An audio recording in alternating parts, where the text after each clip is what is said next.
panda?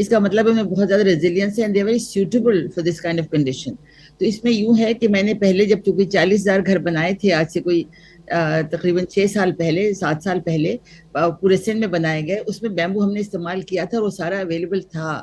لیکن ابھی of course اتنی قیامت آئی ہے کہ اتنے زیادہ بنانے ہیں کہ شاید ہمیں بیمبو کہیں سے لینا پڑے, لیکن ہم اگائیں, ہم کیوں نہیں اگاتے ہیں؟ یہ بہت جلدی اگتا ہے, 2 سال میں آپ کے پاس پوری فصل تیار ہوتی ہے, اور یہ آپ بہت استعمال کی چیز ہے یہ.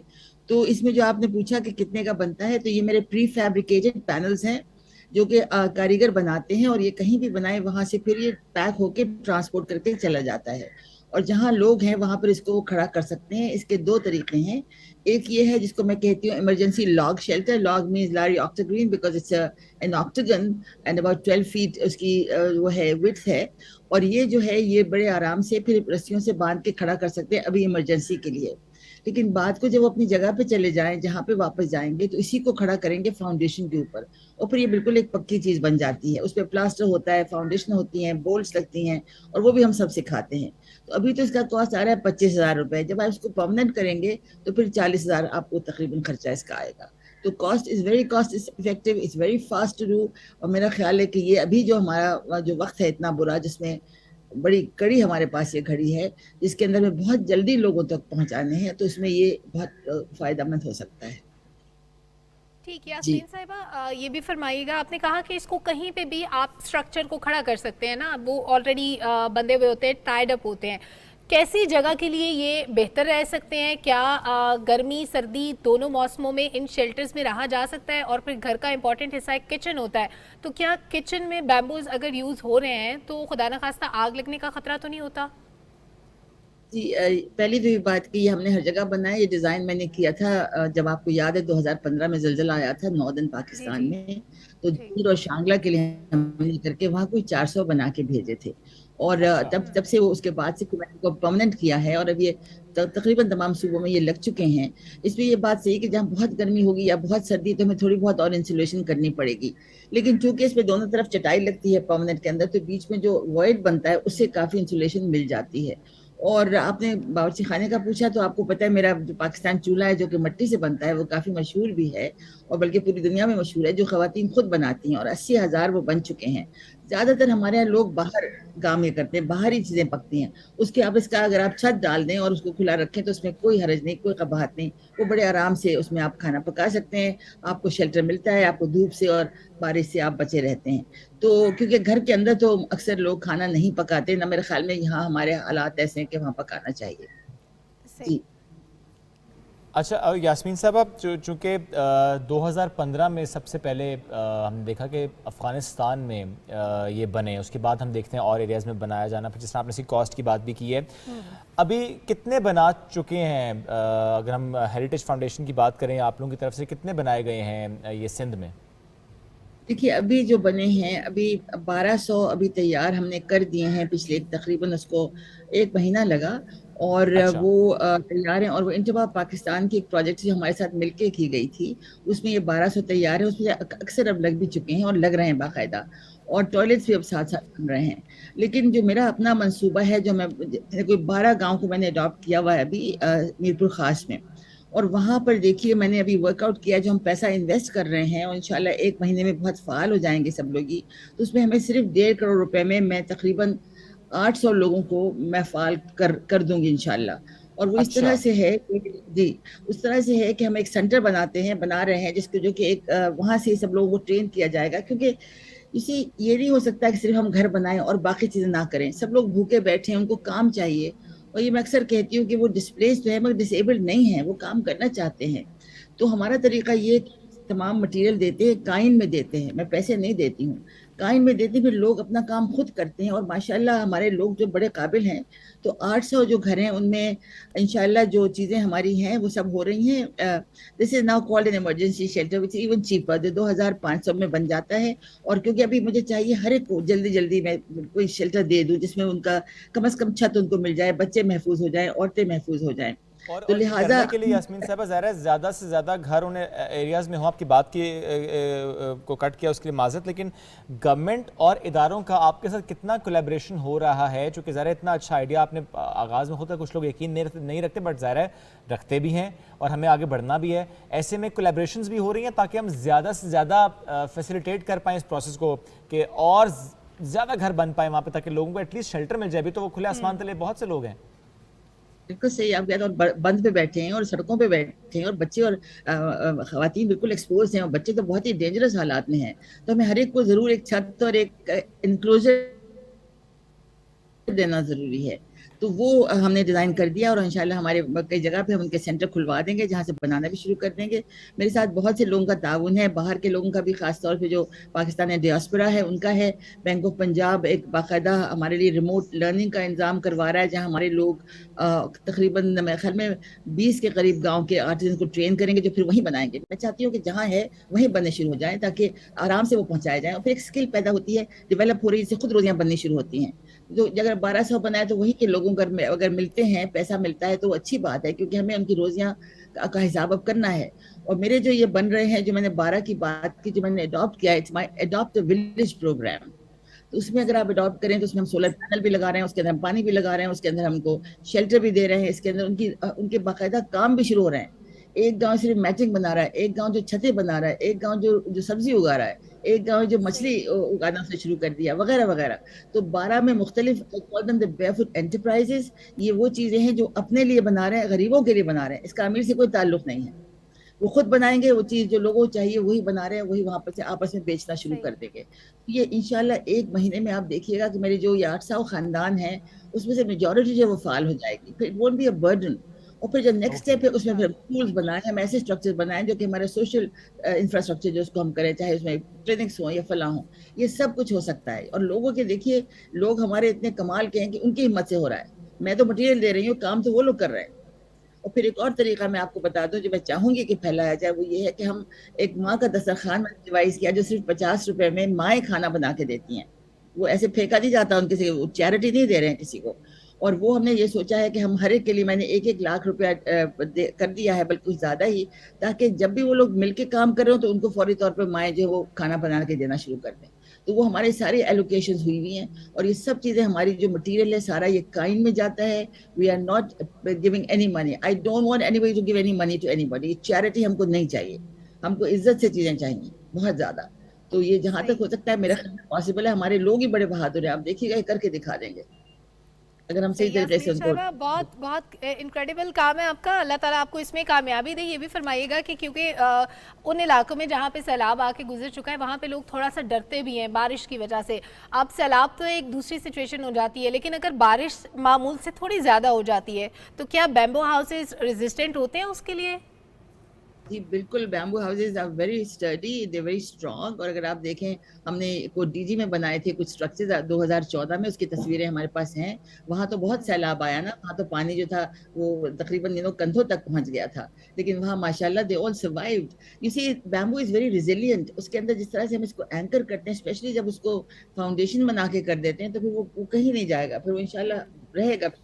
اور وہ ہم نے کئی جگہ استعمال کیا ہے اور کئی سالوں سے کر رہے ہیں, اور it's done very well indeed. ابھی آپ دیکھو, ہمیں یہ سوچنا ہے بہت زیادہ کہ یہ تو کلائمیٹ چینج ہے نا, it's a fact of life now. Every year we'll probably be confronted with this. ہم جو چیز بنائیں اس میں ایسا ہو کہ کم از کم لوگوں کے جو جانیں ہیں وہ محفوظ ہو جائیں. مطلب ہم ایسی چیزیں کریں, کانکریٹ کا استعمال بالکل نہ کریں. آپ کو پتا ہوگا کانکریٹ اور اسٹیل جو ہے 40% جو امیشنز ہیں دنیا میں وہ کانکریٹ اور اسٹیل کی وجہ سے ہو رہی ہیں. تو ہمیں بالکل روکنا ہے, کیونکہ کلائمیٹ چینج کا امپیکٹ بہت زیادہ ہے. تو اگر ہم ایسے مٹیریل استعمال کریں جو ہمارے پرانے ہیں, ہمارے طریقے پرانے ہیں, اس میں اگر ہم کریں گے تو میرا خیال ہے بہت ہماری بھی بچت ہوگی. تو لہٰذا میں بالکل I am totally against concrete and steel. I think bamboo will be do very well. جہاں پر آپ کو زیادہ انسولیشن چاہیے وہ ہم لائم کے ساتھ مٹی کی اینٹیں بنانا سکھاتے ہیں, اس سے بھی بڑی انسولیشن مل جاتی ہے. اور کئی جگہ ہم نے بنائے ہیں لائم اور مٹی کی دیواریں کر کے, جو بہت خوبصورت اور بہت اچھی بنتی ہیں. لیکن ابھی جو ہم نے دیکھا جہاں سیلاب بہت زیادہ آیا وہاں پر وہ نہیں, وہ چیزیں سلامت نہیں رہ سکی, پکے گھر گر گئے, آپ کو معلوم ہے نا. تو لہٰذا now we have to be very careful how we build and where we build. لیکن غریب کے لیے تو وہی جگہ ہے جہاں پہلے تھا, وہیں اس کو وہیں دھکیلا جائے گا, وہیں اس کو رہنا ہے. لہٰذا اس کے لیے ہمیں طریقے سوچنے ہیں. تو میں بلکہ یہ بھی بہت چاہتی ہوں, میرے پاس ایک ماڈل ہے فلوٹنگ گھر کا, جو کہ پانی اوپر نیچے جائے تو اس میں فلوٹ کرتا ہے. میری بڑی خواہش ہے کہ ہر گاؤں میں کم از کم 8-10 ایسے بھی ہوں, تاکہ کم از کم بچے اور خواتین اور بوڑھے جو ہیں وہ بچ جائیں. کیونکہ ہمیں یہ دیکھنا ہے کہ ہم کیسے کریں. یہ سیلاب جو ہے نا, یہ واٹر ریلیٹڈ جو چیزیں ہیں, ان کو سنبھالنا بہت مشکل ہے. لیکن اگر ہم مچانے بنا دیں بیمبو کی, تاکہ لوگ اس میں محفوظ ہو جائیں. ہم یہ ڈبل سٹوری میں نے بنائے ہوئے اسٹرکچر, جیسے پانی نیچے سے آ کے گزر جاتا ہے. اسکول ایسے بنا دیں, مطلب community buildings can be like this. لیکن گھر آف کورس ہم ملٹی سٹوری نہیں بنا سکتے, اس میں آنا جانا بڑا مشکل ہوگا اگر ہم کریں. لیکن ہم ڈیفینیٹلی ان کو ایسا کر سکتے ہیں کہ وہ سیفٹی رہے اور وہ گرے نہیں. اور بعد میں جو جی فرمائیے, یہی ہماری کوشش ہے, اس پہ ہم ٹرائی کریں. بہت شکریہ یاسمین صاحبہ. ہم کوشش کریں گے کسی دن, بلکہ اسی ہفتے کسی ٹیم سے ہم ضرور کہیں کہ جا کے جو ہے کچھ ہاؤسز بنے ہیں, بیمبو ہاؤسز, ان کا وزٹ بھی کرائیں, تھوڑا سا بتائیں جو وہاں لوگ اب رہ رہے ہیں وہ کتنا اپنے آپ کو محفوظ تصور کر رہے ہیں, کتنا وائبل یہ آپشن ہے. بہت شکریہ یاسمین صاحبہ, ساتھ موجود تھیں آپ, اور اس سے متعلق ہم سے گفتگو کرتے ہیں. ہم جب بات کر رہے ہیں فلڈس کی, یعنی کلائمیٹ چینج کا ہی ظاہر نتیجہ ہے کہ معمول سے زیادہ بارشیں ہوئی ہیں, ریکارڈ سیلاب آیا, یہاں پہ تباہ کن سیلاب آیا. اور کلائمیٹ چینج جب ہم بات کرتے ہیں تو ہماری صحت پر بری طرح سے اثر اس کا ہوتا ہے. آپ اندازہ اس بات سے لگائیں کہ جو سیلاب کے بعد متاثرہ علاقے ہیں وہاں پر ٹائیفائڈ اور بہت سی واٹر بورن ڈیزیز وہاں پر موجود ہیں. اب اسلام آباد میں 5 اکتوبر سے 2 روزہ ورکشاپ کا انعقاد کیا جا رہا ہے, جس کا عنوان ہے climate extremes with emphasis on health impacts. اب یہ اس کا عنوان رکھا گیا. دوسری طرف ملک بھر میں بالخصوص شہری علاقوں میں ٹائیفائڈ سے بچاؤ کے لیے مہم کا آغاز بھی ہو چکا ہے, جس میں 9 ماہ سے لے کے 15 سال تک کے بچوں کو ٹائیفائڈ کے انجیکشن لگائے جائیں گے. اس سے وہ محفوظ کنسیڈر ہوں گے. اس پر مزید بات کریں گے. ہمیں جوائن کیا vice chancellor health services academy اسلامہ پروفیسر ڈاکٹر شہزاد علی خان صاحب نے. سر السلام علیکم, کیسے ہیں آپ؟ السلام علیکم. سر پہلے مہم پہ بات کر لیتے ہیں. 3rd ٹائم غالباً پاکستان میں مہم ہو رہی ہے ٹائیفائڈ کی. جی پنجاب میں کمپلیٹ ہو گئی ہے, اور ابھی آج کل ہمارا خیبر پختونخوا میں اور بلوچستان میں چل رہی ہے ٹائیفائڈ کی. اسلام آباد میں بھی ہے؟ جی ٹھیک ہے. اس میں یہ ہے کہ یہ روٹین ویکسینیشن کا پارٹ بھی ہے. ٹائیفائڈ جو ہے وہ اب روٹین ویکسینیشن کا پارٹ ہے. لیکن جب اس قسم کے قدرتی آفات آتی ہیں نا, فلڈز وغیرہ ہوں, تو اس میں بہت زیادہ خطرہ بڑھ جاتا ہے. آپ اگر عام لوگوں میں دیکھیں تو ڈائریا کی شکایت جو لے کے آتے ہیں, تو لوگوں کو شاید یہ پتہ نہیں ہے کہ ڈائریا جو ہے وہ ہیضہ بھی ہوتا ہے اور ڈائریا ٹائیفائڈ بھی ہوتا ہے. عام جو سمٹم ہے اس کی علامات ڈائریا کی صورت میں ہوتی ہیں. صرف شہری علاقوں میں زیادہ تر شہری علاقوں میں ہے, لیکن گاؤں میں بھی آپ جو جس طرح سے گاؤں کے حالات آپ نے دیکھے نا, خوراک ہماری ہوگی بھی ہے اس حساب سے, تو یہ بہت زیادہ فلڈ افیکٹڈ ایریاز میں تو بہت زیادہ ٹائیفائڈ کا ہے اور کولرا کا. تو اس کی ویکسینیشن کا پھر ہم تھوڑا سا ایکسٹینسو پروگرام شروع کرتے ہیں. یہ ویسے سب کے لیے ہے, مطلب ہم کوئی بھی ٹائیفائڈ سے بچنے کے لیے 5 سال تک یہ تقریباً پروٹیکشن دیتی ہے ٹائیفائڈ سے, وچ از اے ویری ایک ڈوز ہی. جی, اور آپ دیکھیں کہ یہ انجیکشن لگے گا اور 80 سال تک سیف ہے, کسی کو استعمال کر سکتے ہیں. لیکن 0 to 80 اس کی نارمل رینج ہے.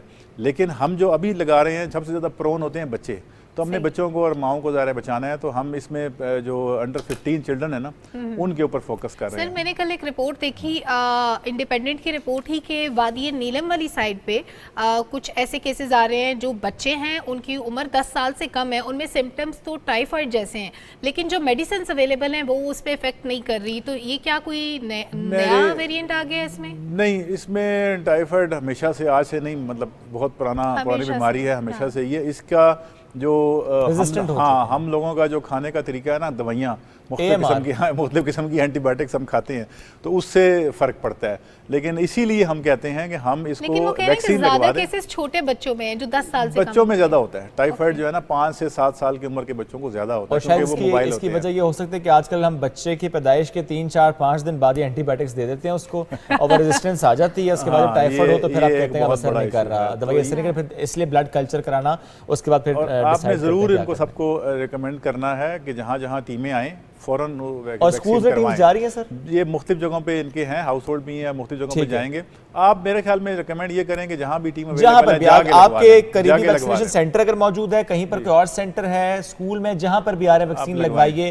9 ماہ سے لے کے 15 سال تک کے بچوں کو لگائے جا رہے, بٹ اگر بڑے بھی لگوانا چاہتے ہیں تو ضرور لگوائیں. نارمل جو ویکسین ہے نا ہماری, یہ میزلز کا جب لگتا ہے نا انجیکشن 9 منتھس میں, خسرے کا ٹیکہ لگتا ہے, اس کے ساتھ ہم ٹائیفائڈ کا بھی, لیکن دوبارہ لگوا لیں 5 سال تک.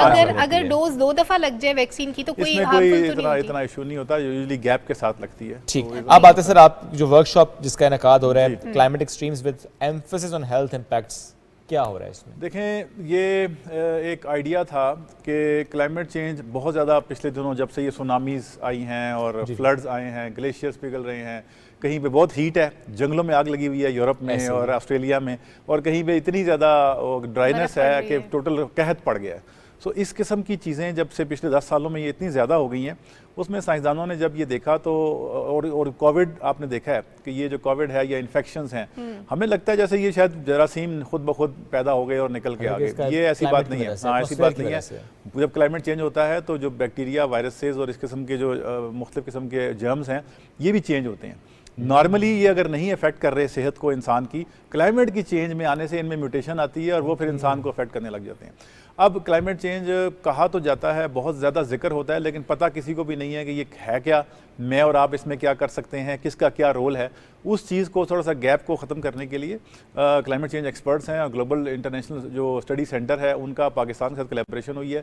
ہیلتھ سروسز اکیڈمی اور منسٹری آف کلائمیٹ چینج کی کولیبریشن سے یہ ہم نے ایک آگاہی کا ایک ورکشاپ رکھی ہے جس کا زیادہ تر ٹارگیٹ جو ہے وہ جرنلسٹ ہیں، میڈیا پرسنل۔ اس کی وجہ یہ ہے کہ سب سے زیادہ آپ نے دیکھا ہوگا عوام میں سب سے زیادہ جو انٹریکٹ کرتے ہیں، ملتے ہیں، خبر کی نظر میں رکھتے ہیں خبر، وہ جرنلسٹ ہوتے ہیں، اور پھر لوگ ان کی بات مانتے بھی ہیں، فالو کرتے ہیں۔ پہلے نمبر پہ ٹک ٹاکرز ہیں ویسے وہ بھی اگر وہ بھی اچھی بات کریں تو میرا خیال ہے انہیں بھی سپورٹ کرنا چاہیے، ان کو بھی یوٹیلائز کرنا چاہیے بالکل کہ وہ بھی ایسا آئی ایگری کہ جو بھی ہیلتھ کے لیے نا کسی بھی شعبے کو اگر ہم استعمال کر سکتے ہیں عوام کی صحت کے لیے تو میرا خیال ہے وہ جسٹیفائڈ۔ اچھا سر، آپ نے کہا کہ بہت سے لوگ کالرا اور ٹائیفائڈ میں ڈفرینشیٹ نہیں کر پاتے یا کر پاتے ہیں واٹس ایور، اس کے انیشل سمٹمز کیا ہوں گے کہ یہ ڈیسائیڈ کیا جا سکے اس بچے کو ٹائیفائڈ؟ میرا جو مقصد تھا وہ یہ تھا کہ عام آدمی کو نہیں پتا کہ ٹائیفائڈ ہے، کالرا ہے۔ عام آدمی کو جو شکایت ہوتی ہے بچے کو یا ایون بڑے آدمی کو بھی، وہ زیادہ تر سمٹم جو ہوتے ہیں نا اس کے وہ ڈائریا کی شکل میں ہوتے ہیں۔ اچھا اب جو کالرا ہے اس کا تو اتنا ڈینجرس ہے کہ وہ ایک دن میں اتنے پتلے پخانے اور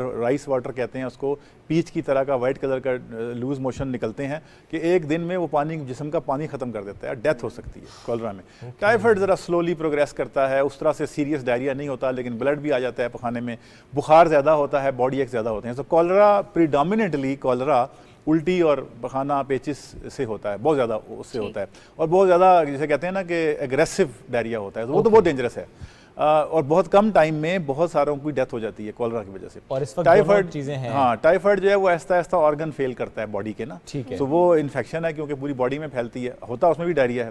لیکن جب بھی ڈائریا ہو، اور ڈائریا بڑا سمپل ہے، 3 سے زیادہ پخانے ایک دن میں، 3 سے زیادہ پخانے ایک دن میں آ گئے، امیڈیٹلی آپ ORS کا پانی پینا شروع کر دیں، نمکیات، اس دوائی شوائی کوئی اینٹی بائیوٹک کی ضرورت نہیں ہے، سچویشن کالرا بھی دونوں میں پانی تو پینا ہے۔ اور سر کووڈ بھی کیونکہ ابھی ختم نہیں ہوا وہ بھی چل رہا ہے، تو کووڈ میں ٹائیفائڈ پازیٹیو آتا ہے اور ٹائیفائڈ میں کووڈ یہ متس ہیں، بہت سارے متس ہیں، بہت سے ڈاکٹرز بھی ایسے بولتے ہیں۔ اور میں آپ کو مزے کی بات بتاؤں، کووڈ ٹائیفائڈ کے لیے جو ہمارے ملک میں ٹیسٹ استعمال ہو رہے ہیں نا، وہ دنیا میں وہ ٹیسٹ استعمال نہیں ہوتے، یہ جنرل پریکٹیشنر اپنے پیسے بنانے کے لیے یا لوگوں کو ایسے ایسے ٹیسٹ لکھ کے دیتے ہیں اور اس ٹیسٹ کے آنے پہ وہ کہتے ہیں آپ کو ٹائیفائڈ ہے۔ مثلاً ٹائیفائڈ ہے بھی زیادہ، کون سا ٹیسٹ اگر ڈاکٹر لکھ کر دے تو آپ نہ کروائیں، فائدہ نہیں ہے۔ وہ دیکھیں اس میں بہت سارے، جیسا وڈال ٹیسٹ ہے، بڑا کامنلی یوز ہو رہا ہے لیکن ہم اس کو ابنڈن کر چکے ہیں، ٹھیک ہے نا۔